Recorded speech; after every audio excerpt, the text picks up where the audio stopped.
루터는 신학으로서 결혼의 의미가 무엇인지를 재해석합니다. 같이 볼게요. 그래서 재해석하면서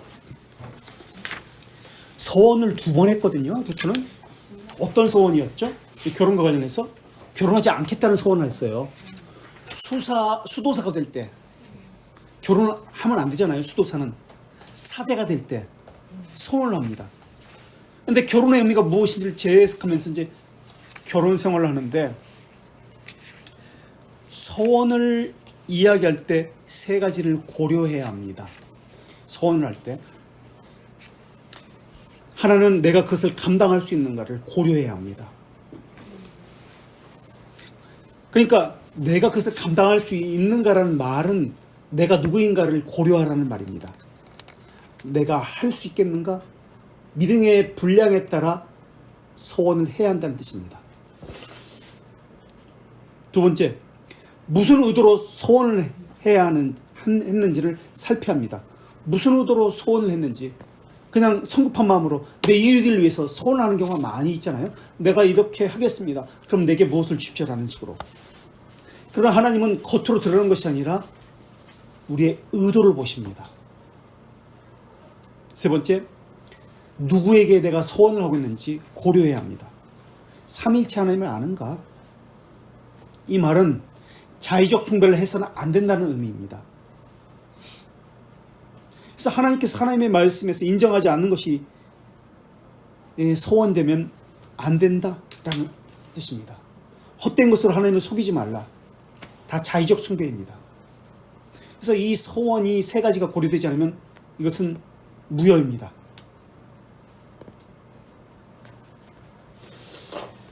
(1525년에) 어떤 일이 있었죠? 그 기간에 지금 루터가 결혼을 하려고 합니다. 1525년에 어떤 일이 있었을까요? 24년부터 25년 사이에 어떤 일이 일어나죠? 예, 농민전쟁이 일어나요. 지금 폭동이라고 난리가 아니에요. 이 농노전쟁입니다. 농노전쟁 기간 동안 1525년 6월 13일 42살의 루터, 참 너무 좀 염치가 없죠? 양심이 없죠? 26살 16살 차이에요. 카테리나 폰 보라와 결혼을 합니다. 1523년에 11명의 수녀가 94페이지 수녀를 탈출합니다. 그래서 다른 수녀들과 함께 도망쳐 왔는데 이 수녀는 시토 수도의 수녀였습니다. 마리엔트론이라는 도시의 시토 수도의 카타리나 폰 보라라는 이 수녀는, 근데 다른 사람들은 루터가 소개한 사람과 다 결혼합니다. 근데 이 여자만 결혼을 하지 않습니다. 그리고 루터한테 결혼하고 싶다고 사랑을 고백합니다. 참 당돌합니다. 하여튼 그죠? 26살 젊어서 그런지도 몰라도. 자, 그 얘기 한번 읽어볼게요. 1525년 6월 13일 42살의 루터는 16살 차이인 26살 카타리나 폰 보라, 폰이라는 단어가 독일어에 들어가면은 귀족입니다. 94페이지 루드위 폰 베토벤도 귀족입니다. 폰은 어디 뿌리가 있다는 뜻이라, 성이 있다는 뜻이에요. 성. 농민전쟁 1524년부터 25년에 수녀원에서 약탈하면서 12명의 수녀들이 도망쳐 나오는데 그들을 루터가 돌보게 되었습니다. 전해져 내려오는 이야기에 의하면 1523년 어느 날 저녁 장사꾼 콥이 텅 빈 술통에 12명의 수녀를 숨겨서 마차를 싣고 탈출했다고 합니다. 루터는 이들을 맞이해서 결혼을 주선했고 거처를 주선했습니다. 마련해 주었습니다. 모두가 결혼해서 떠났고 마지막으로 남은 카타리나는 루터에게 사랑을 고백했고 청혼을 했습니다. 처음엔 염치가 없겠지. 지도 42살인데 주저했지만 친구들과 부친의 권면을 받아들여서, 그래서 이제 그 도시에 있는 교회 목사 부겐하겐이라는 목사의 주례하에서 결혼을 합니다. 이 두 번이나 독신을 맹세한 사람이거든요. 이 사람은 루터는 수도사로서 처음 에어프루트에서 한 번 했고요. 그리고 사제가 되었을 때 한 번 합니다. 근데 1525년 지금 결혼할 지금 분위기가 아니에요. 지금 난리 아니에요. 전쟁통이에요. 루터에게 많은 일이 일어나는 해입니다. 농민전쟁을 통해서 농민들이 그동안 루터를 지지했거든요. 근데 루터가 어떻게 했습니까? 귀족 편에 서거든요. 농민들은 그 지지를 철회합니다. 또 25년에 어떤 일이 있었죠? 혹시 기억나세요? 에라스무스와의 논쟁이 있었습니다. 자유지론 논쟁. 그래서 이 에라스무스 논쟁을 통해서 인문주의자들과 많은 신학자들이 루터를 또 떠나갑니다. 그리고 가까운 친구들도 왜 농노가 그렇게 학대를 당하는데 농노들 편에 서지 않고 혹독하게 그렇게 하느냐라고 하면서 루터의 많은 친구들도 루터에게 등을 돌렸습니다. 이런 와중에 결혼을 합니다. 루터는 신부였기 때문에 평생 독신으로 살아야 했습니다.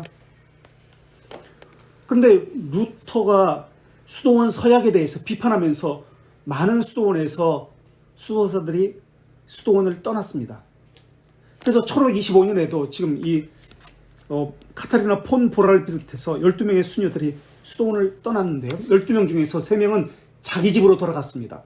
그 중에 9명은 비텐베르크로 와서 루터에게 의탁한 거예요. 그래서 직업도 마련해주고 또 결혼도 막 시켰습니다. 그런데 그 마지막까지 결혼을 안 했던 수녀가 바로 이 카타리나 폰 보라 했던 것 같아요. 왜 성격이 못됐는지 얼굴이 못생겼는지 이유는 모르겠습니다. 하여튼 끝까지 루터를 사랑해서 그랬는지 하여튼 모르겠어요. 이유는 끝까지 혼자 남았어요. 결국에는 안 되겠다. 그래서 이제 루터가 나한테 시집와라 해가지고 이제 결혼을 한 거예요. 이 폰 보라는 1499년에 태어나서 16살 때 귀족 집안이거든요. 수녀원으로 보내지게 됩니다. 루터는 결혼 준비가 안 됐어요. 돈도 없었어요. 결혼도 생각하지 않았고요. 근데 루터의 동료였던 멜랑이토이라든지 칼슈타트, 아그리콜라 같은 사람들은 이미 결혼을 해서 다 수도사 출신인데 결혼해서 살고 있었습니다. 그리고 비텐베르크 수도원에 수도사들이 없어요. 그 수도원장 한 명만 그 큰 수도원을 지키고 있었던 겁니다. 그러다 보니까 텅텅 비었어요. 일할 사람도 없어요.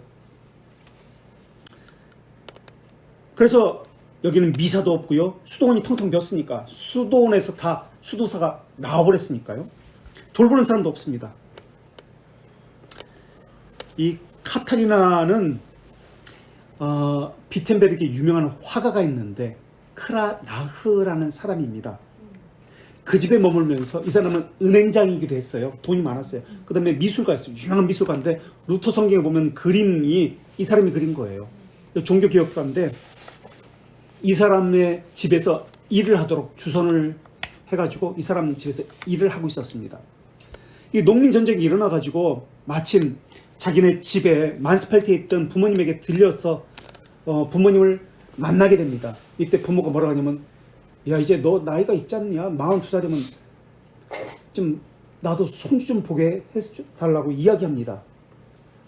그런 소식을 듣고 부모의 소원이 이것이다. 결혼해서 손주 좀 안게 해달라. 그 소원을 듣고 이렇게 와서 이렇게 카타리나가 결혼 않고 있는 것을 보니까 안 되겠다 생각해가지고 결혼을 하게 됩니다. 의무감이에요. 뭐 사랑이 있어서 그런 게 아니에요. 결혼을 하게 됩니다. 처음엔 어색했죠. 근데 나중에는 뭐라고 하냐면 애칭을 부릅니다. 나의 캣테라고 하면서 프랑스와 베네스를 다 준다고 할지라도 나의 캣테와 바꾸지 않겠습니다. 이렇게 할 정도였습니다. 그리고 자신이 루터가 가장 아꼈던 갈라디아 주석을 애칭을 붙여가지고 갈라디아 주석을 나의 캣테라고 부를 정도로 그렇게 했습니다. 그리고 결혼식은 수도원에서 이루어졌어요. 교회에서는 결혼식 할 수 없다 생각한 겁니다. 왜냐하면 미사가 있었기 때문에, 그래서 실성내라고 생각했던 이 교회에서는 결혼을 하지 않겠다 해가지고 결혼식에 부모도 안 부릅니다. 급하게 한 거예요. 친구 몇 명, 크라나라든지 몇 명 친구만 부른 겁니다. 부모님 멀리 살고 있었고 시간도 없었어요. 초청할. 그리고 여러 가지 어려운 상황이기 때문에 친구들도 참석을 안 했어요. 네가 지금 결혼할 때냐? 전쟁이 일어나고 지금 난리도 아니다. 멜라니통은 당황했습니다. 그리고 선제후 프리드리히도 중병 가운데 좀 많이 힘들어할 때였습니다. 이런 상황에서 루터가 결혼합니다. 그래서 소문이 납니다. 야, 카타리나가 분명히 임신해서 저렇게 부모도 못 모시고 결혼하는 거 아니야? 쫓기듯이 결혼하는 거다. 루터는 그런 것에 관심이 없었어요. 인간의 모든 서약, 규율은 인간이 만든 것이다. 하나님과는 상관이 없다. 라고 생각했기 때문에 그렇습니다. 그래서 루터는 결혼하는 이유가 세 가지가 있다고 합니다. 하나는 아버지가 그렇게 소원이 있었다. 아버지를 기쁘게 하기 위해서. 두 번째는 교황과 마귀를 약 올려주기 위해서. 서약을 해서 결혼을 못하게 했잖아요. 그걸 거부하기 위해서 결혼했다. 세 번째, 순교를 앞두고 있었거든요. 언제 죽을지 모르잖아요. 농민들이 언제 쳐들어올지, 황제가 언제 자기를 잡아갈지, 이거에 대한 증거를 보여주기 위해서 그들에게 내가 바르게 믿고 있다, 믿음의 삶을 살고 있다 라는 것을 보여주기 위해서 결혼을 해버린 겁니다. 그래서 6월 10일 날 결정을 하고 6월 27일에 결혼을 해버린 거예요. 네, 저보다 더 일찍. 우린 하지마. 네, 우리는 한 달 우리 안 됐을걸? 결혼한 지 만나고.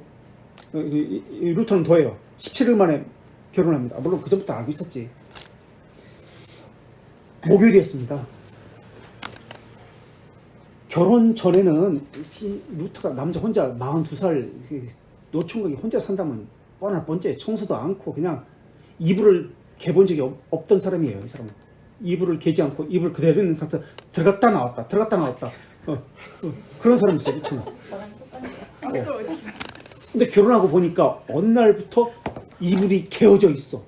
빨래가 되어 있어. 자기가 산전 벽해가 일어났다고 그렇게 나와. 그렇게 이야기합니다. 결혼했으니까 어떻게? 그 프리드리히 선제후가 야, 얘 돈도 없는데 쫓기면 당하는데, 그래서 수도원이 텅텅 비었으니까요. 그 비텐베르크 아우스티누스 수도원을 루터에게 줘버립니다. 방이 30개예요. 근데 이 여자가 혼자 이것을 감당해야 합니다. 방 30개를 청소하고 또 돈도 없어요. 또 루터에게 월급을 2배로 선제가 올려줍니다. 결혼했기 때문에. 근데 씀씀이가 아주 해퍼요. 막 저처럼 책도 막 사고 사람들 막 도와주고 그랬나 봐요. 도와주는 건 저는 안 했지만 어쨌든. 그래가지고 자기 친구가 크라나흐라는 사람이 은행장이었거든요. 미술가면서. 루터는 돈 빌려주지도 말고 꼬지도 말고 은행장인데 어음을 거절할 정도였습니다. 그 정도로 막 돈을 여기저기 빌리고 좀 빚을 많이 지고 살았던 것 같아요. 그래서 부인이 카타리나가 그 집을 받은 30개잖아요. 방 한 개는 자기가 쓰고 나머지는 하숙을 칩니다. 그리고 이제 수도원이니까 그 정원이 있잖아요. 채소, 돼지, 소, 말이 아니라 닭 이런 것을 키웁니다.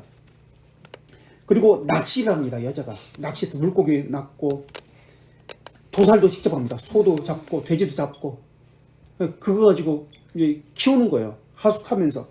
그러면서 땅도 좀 사서 과수원도 사고 농장도 키우고. 거기다 루터는 병이 많았어요. 통풍이 있었고요. 불면증이 있었고요. 변비, 치질, 결석, 현기증, 모든 병을, 감기는 뭐 당연한 거고 별걸 다 가지고 다니는 거예요. 마치 저를 보는 것 같아요. 없는 병이 무엇이냐고 묻는 게 더 빨라.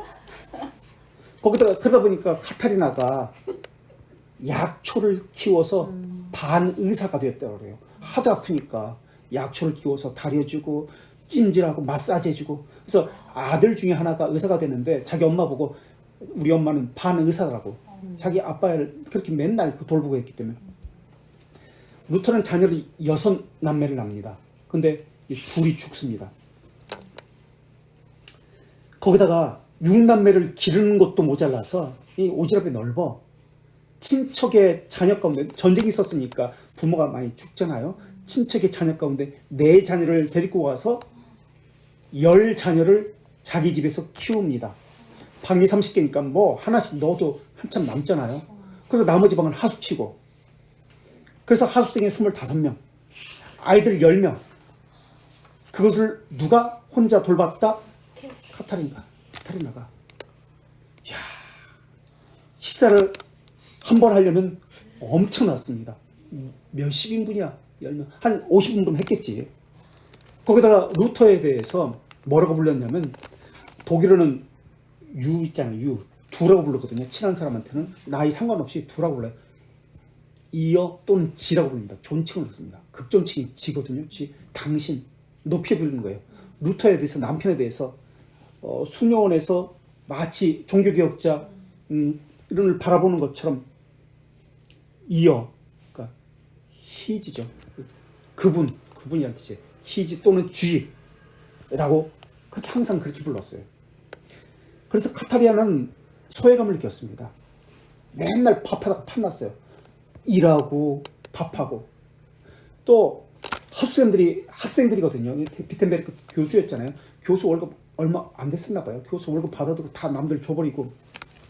식사 시간이 부부간의 대화 시간이 아니라 이런 식탁에서 한 30명 이게 다 학생들 모아가지고 자녀들 모아가지고 한 지시라고 해야 돼. 이 탁상담화예요. 밥 먹는 시간이 아니라 신학 강의하는 시간이야. 그래서 밥 먹으면서 이런 얘기, 저런 얘기, 그냥 주제도 없고 뭐도 없고 그냥 뭐 나오면 하는 거예요. 그래서 학생들은 필기도구를 지참하고 밥 먹으러 오는 거예요. 거기서 공부하는 거예요. 그냥 밥 한 술 먹고 이야기하고. 그래서 밥 먹는 것보다 공부하는 게 더 많았어요. 그래서 나온 것이 탁상담화, 밥 먹으면서 이야기했다는 뜻이에요. 이 항목이 6,596개 항목이에요. 별의별 주제가 다 있어요. 루터의 작품 중에서 제일 분량이 많아요. 그래서 학생들이 자기들이 받아 적은 거거든요. 이것을 분류해가지고 루터가 죽은 후에 책으로 낸 거예요. 주제는 별의별 신학적인 주제만 있는 것이 아니에요. 엘베강가의 개구리를 주제로 하기도 하고, 돼지를 주제로 하기도 하고, 교황을 주제로 하기도 하고, 임신에 대해서, 정치에 대해서 별의별 주제를 가지고 그냥 일상에 일어나는 모든 것을 주제로 이야기하는 거예요. 그냥 밥 먹다 말고. 그래서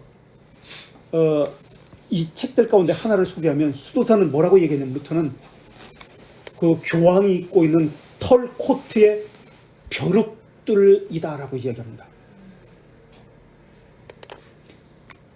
성스러운 유물에 대해서 수두룩한 거짓말 중 하나를 들어보게 천사 가브리엘 날개 깃털을 하나 가지고 있는 친구가 있다라고 얘기합니다.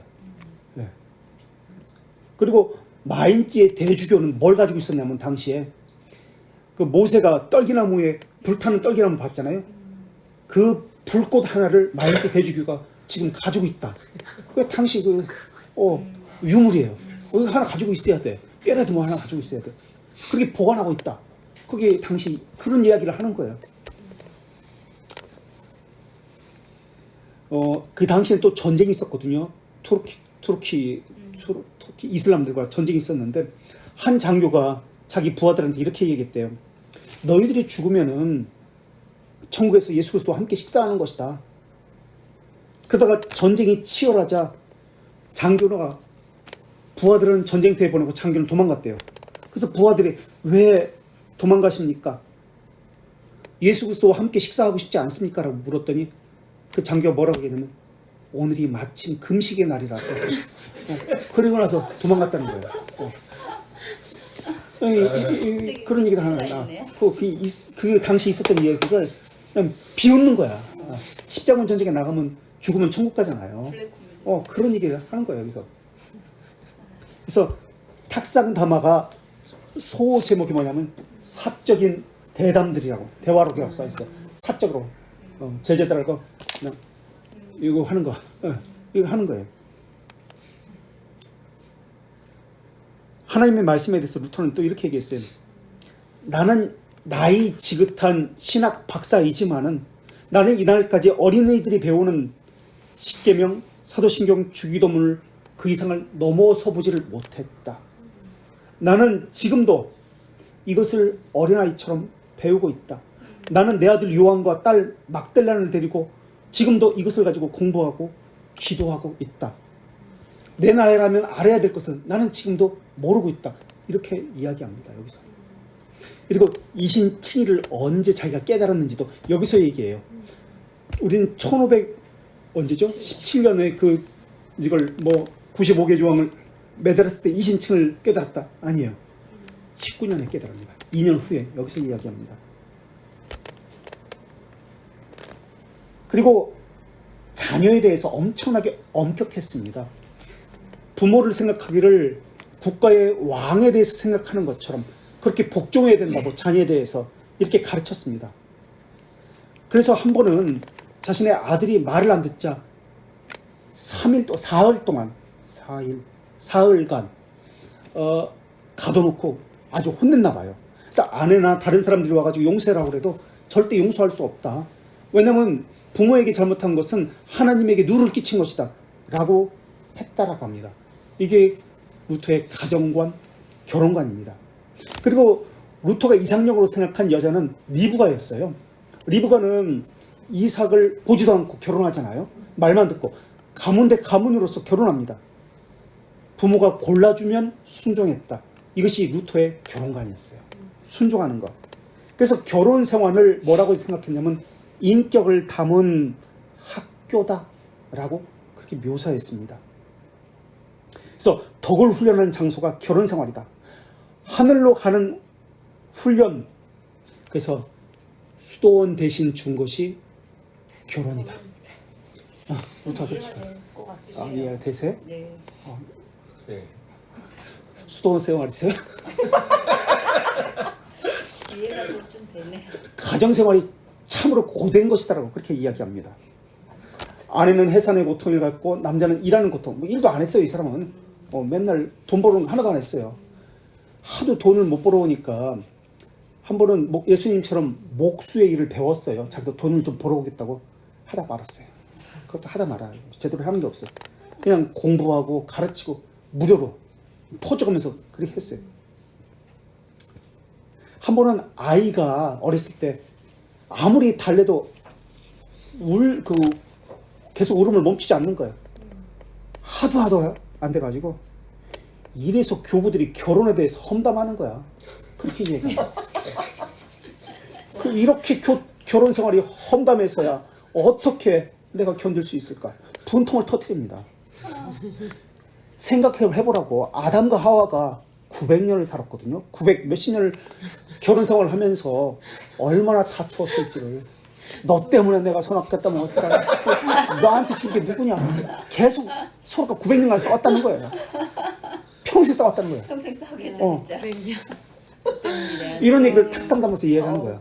그러면 아내가 제발 밥 좀 먹고 하자고, 배고파 죽겠다고 중간에 끼어드는 거예요. 그럼 화를 또 내는 거야. 지금 강의 중에 어떻게 끼어들어가지고 밥을 먹자는 얘기가 나오냐고. 뻑하다. 이렇게 아내는 자기 스스로 소외감을 느낀 거예요. 네. 박사님 그만 얘기하시고 식사나 좀 하죠. 그랬다는 거예요. 그래서 루터는 내 일생이 참 인내다. 응? 교황 이단자들, 아이들, 그리고 당신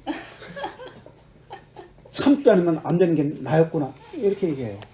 나는 거예요. 이게 탁상담으로 나온 거예요.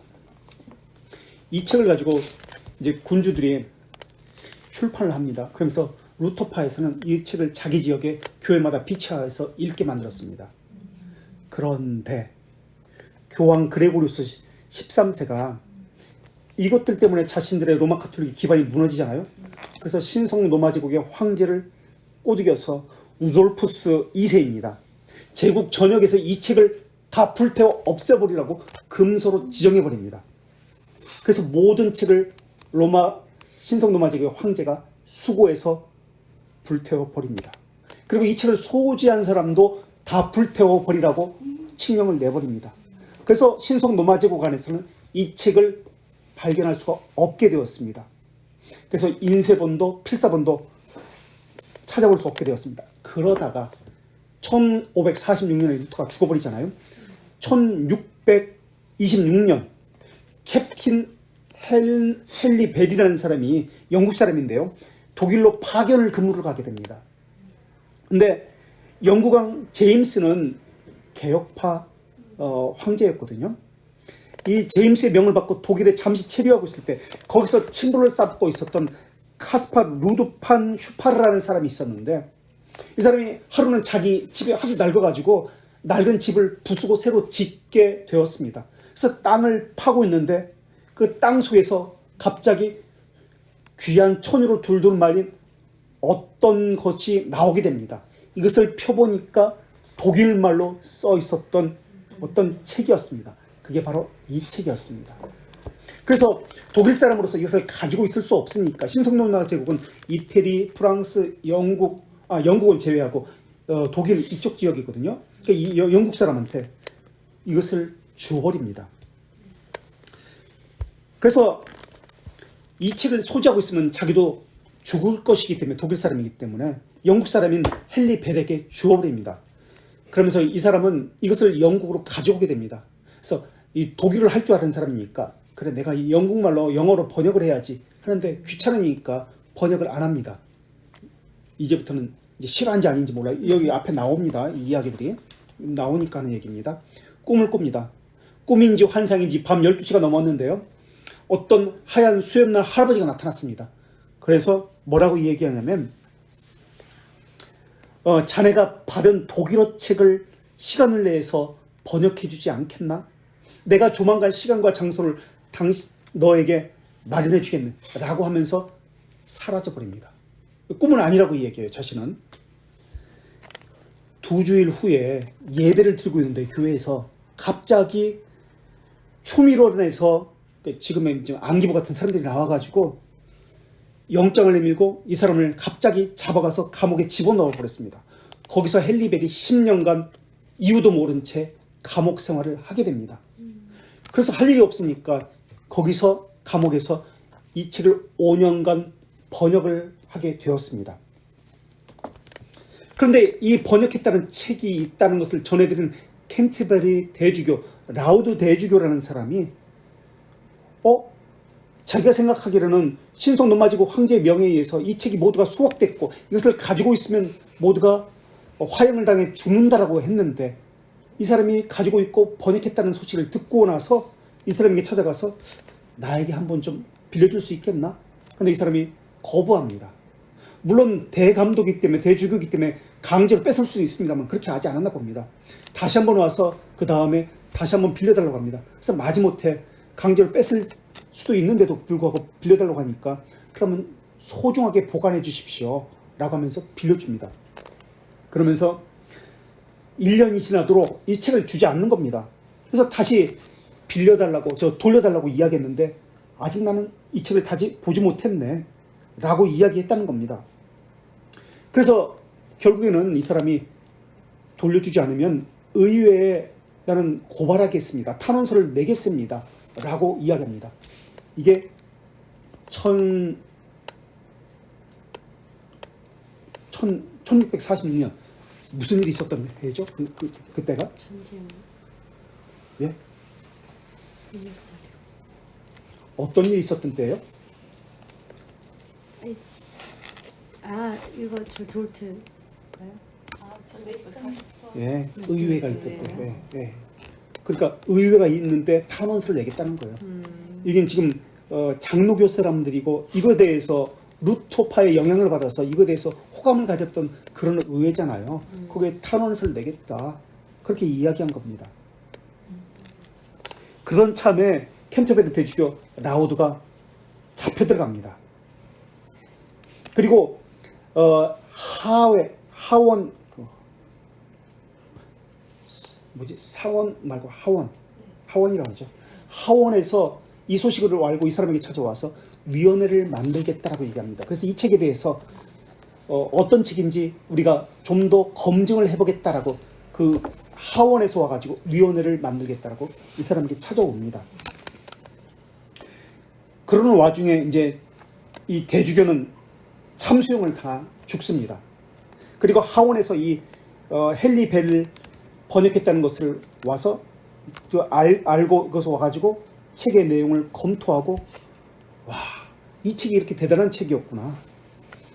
처음에는 루터가 공제설 무슨 뜻 아세요? 공제설이 뭐예요?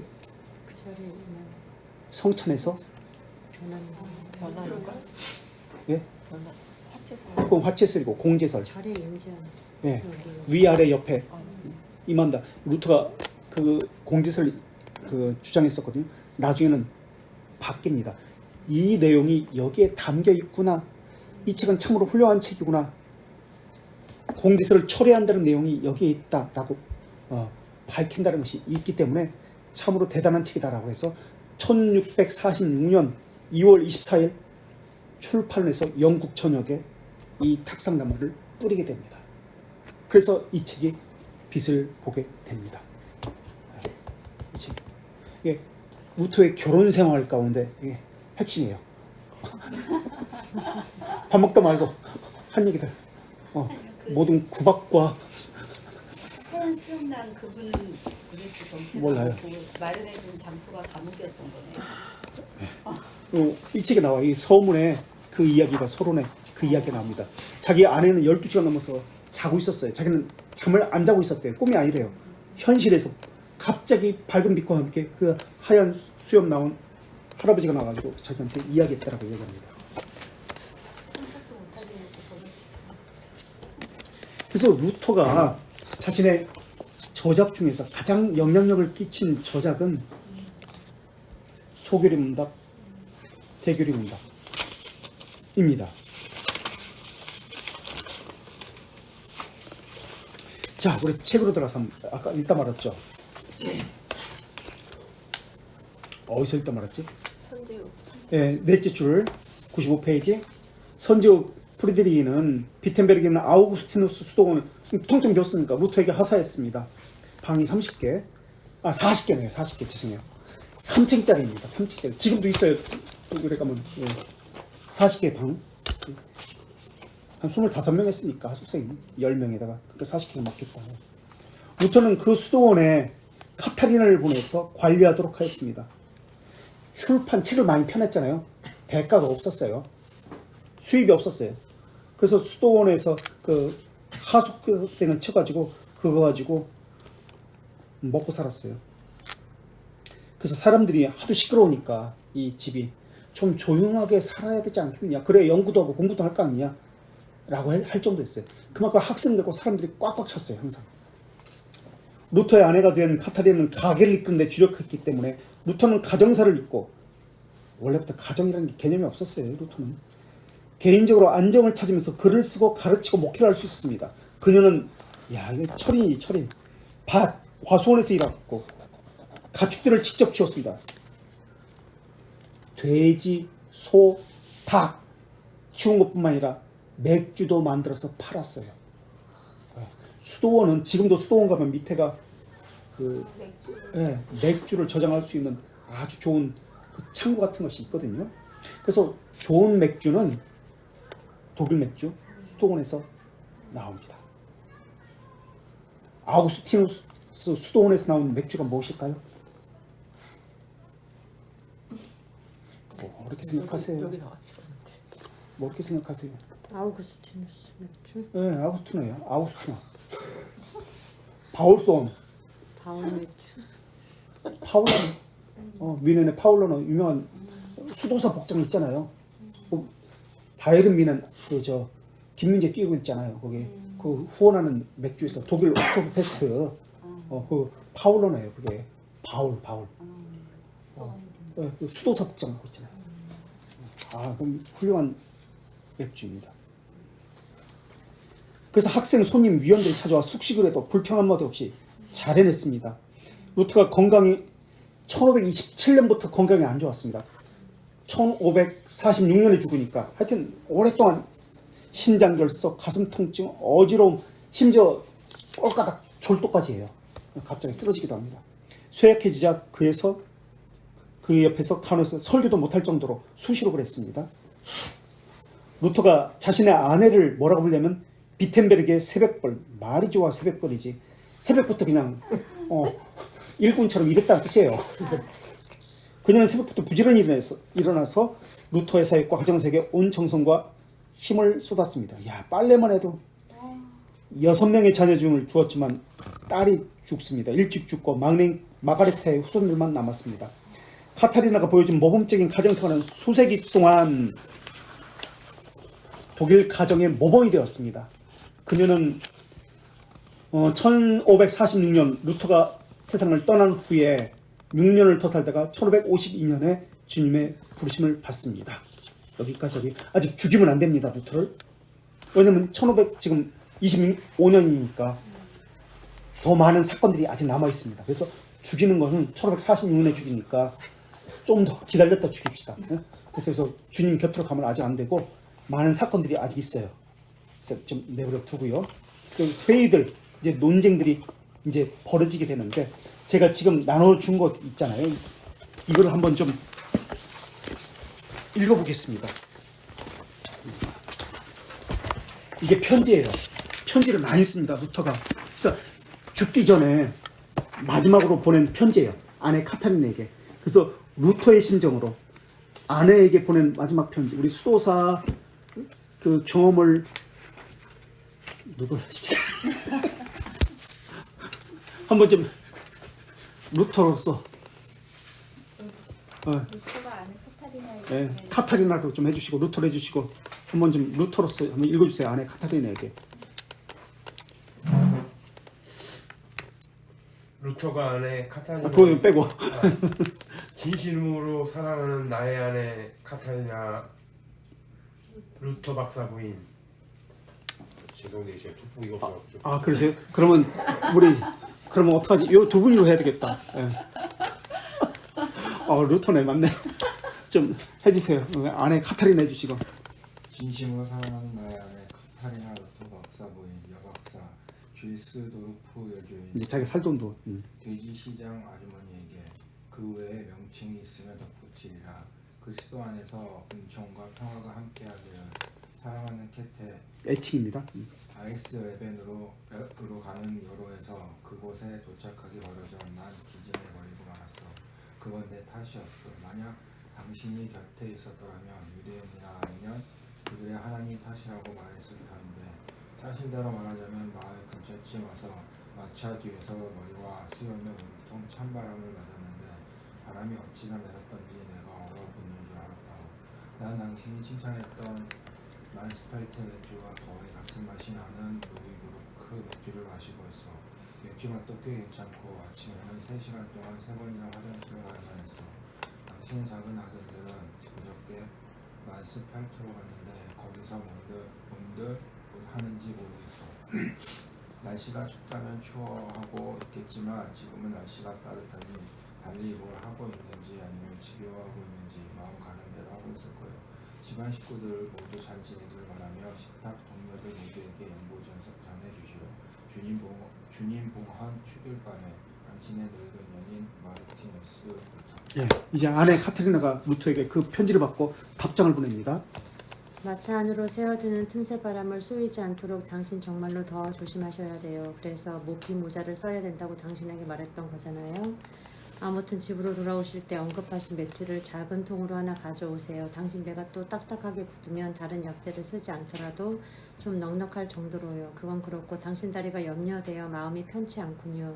다리에 염증이 남아있지 않게 의사가 잘 보살펴 줄지도 걱정되고요. 아이들과 당신 모두 함께 돌아왔으면 좋겠어요. 밤에 들어 누우면 잠이 오지 않고 머릿속은 온통 당신을 해치려 드는 사람들 생각으로 가득해요. 유대인들, 로마인들, 불신자들을 비롯한 황제군. 이렇게 당신이 걱정되며 어찌해야 좋을지 모르겠군요. 하늘에 계신 아버지께 당신을 공격하는 사악한 무리들을 물리쳐 주십사. 눈물 흘리며 기도를 올리기도 한답니다. 백작들 간의 화해 조정이 잘 이루어지도록 노력하셔서 당신 집으로 당신을 기다리는 아내에게로 당신의 사랑하는 연인들에게로 다시 돌아오시기 바랍니다. 루터 부인 카타리나. 예, 이제 아들에게 보냅니다. 큰 아들 한스에게. 내 사랑하는 어린 아들에게 그리스도 안에서 영예와 평강이 있기를 바란다. 아버지는 내가 배울 것을 잘 배우고 기도를 부지런히 하는 것이 몹시 기쁘다. 사랑하는 아들아, 계속 그렇게 하면 집에 들어가서 좋은 선물을 줄게. 아버지는 멋지고 즐거운 동산을 알고 있는데 이곳에서는 아이들이 금으로 된 옷을 입고 맛있는 사과와 배와 차리와 자두를 나무에서 따먹으며 즐겁게 내하고 뛰어난다. 또 아이들은 금 고리와 은 안장으로 단장한 작고 예쁜 말을 하고 있는다. 동산 주인에게 가서 저 아이들이 누구냐고 물었지. 그랬더니 이 아이들은 기도하고 공부하기를 좋아하는 착한 아이들이에요 하고 대답했단다. 그래서 아버지가 동산 주인에게 이렇게 말했지. 선생님, 내게도 한스 루터라는 아들이 있습니다. 그 아이도 이 동산에 와서 이렇게 맛있는 사과와 배를 먹으며 저렇게 작은 말을 타면서 이 아이들과 함께 있지 않나요? 그러자 동산 주인이 이렇게 대답했단다. 만약 아드님이 기도하고 공부하기를 좋아하고 믿음이 깊다면 동산에 와도 좋고 리르프와 요스트로 함께 와도 좋아요. 그 아이들이 함께 오면 피와 자금도 요트와 바이올린을 마음껏 가져오는 수 있고 춤을 추며 작은 화를 쓸 수 있답니다. 말을 마친 동산 주인은 아버지에게 춤추기에 알맞은 부드러운 잔디밭을 보여주었는데 그곳에 황금 피와 자금도 활이 주렁주렁 걸려 있더구나. 하지만 아직 일러서 아이들이 저녁 식사를 하려면 조금 더 기다려야 했어. 그래서 아이들이 춤추는 모습을 볼 수 없었단다. 그래서 동산 주인에게 이렇게 말했어. 선생님, 지금 곧장 돌아가서 이 모든 사실을 우리 어린 아들에게 편지해야겠습니다. 하지만 우리 아들에게는 레네라는 아주머니가 있는데 그 아주머니를 꼭 데려올 것이 두려웠습니다. 그러자 주인은 그렇게 하도록 하세요. 가서 아드님에게 편지 쓰시기를 바랍니다 하고 대답했다. 그러니 내 작은 아들아, 착한 마음으로 공부와 기도에 힘쓰고 리르프와 요스트한테도 그렇게 하라고 알려주라. 그러면 너희들이 모두 이 동산에 올 수 있을 거야. 그러면 이제 너를 잡는 것이 하나님께 부탁한다. 내내 아주머니에게도 안부를 전해다오. 주후 1536년에 살아가는 아버지 마르티누스. 예, 이제 딸이 죽습니다. 제가 읽을게요. 14살인 레나가 죽음을 앞두고 있을 때 루터는 이렇게 기도를 드렸습니다. 저는 그 아이를 무척 사랑합니다. 하지만 귀하신 하나님, 그 아이를 데려가는 것이 주님의 뜻이면 기꺼이 주님과 함께 떠나보겠습니다. 그리고 레나에게 이렇게 말했다. 사랑하는 레나야, 내 귀여운 딸아, 넌 아버지와 이곳에 남기를 바라겠지. 하지만 다른 하늘의 아버지에게 갈 마음이 있느냐? 레나는 이렇게 대답했다. 예, 아버지, 하나님의 뜻이라면요. 딸이 마지막 숨을 몰아쉬고 있을 때 루터는 아이의 침대 곁에 무릎을 꿇고서 심하게 통곡하며 아이를 받아주시기를 기도했다. 그리고 마침내 아이가 싸늘한 몸으로 관이 되었을 때 이렇게 외쳤다. 아, 사랑하는 레나야, 너는 다시 살아났구나. 살아나서 별처럼 그래 해처럼 빛날 거야. 나는 영으로 행복한데 육체는 너무 슬프구나. 루터는 친구 요나스에게 이렇게 편지했다. 자네는 내 소중한 아이가 하나님의 영원한 나라 안에서 다시 태어났다는 소식을 장차 듣게 될 걸세. 우리는 아이가 세상을 떠난 일을 기뻐해 마땅하다네.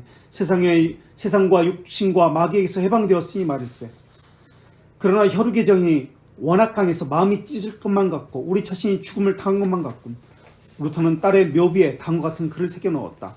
여기에 루터의 딸 레나가 누워 내 작은 침대에서 큰 복 가운데 잠들어 있습니다. 나는 죄와 허물 가운데서 태어나 영원히 의지할 데가 없을 뻔했으나 그런데도 나는 살아있고 모든 것이 선합니다. 나의 주님 그리스도께서 당신의 피로서 나를 건지셨습니다.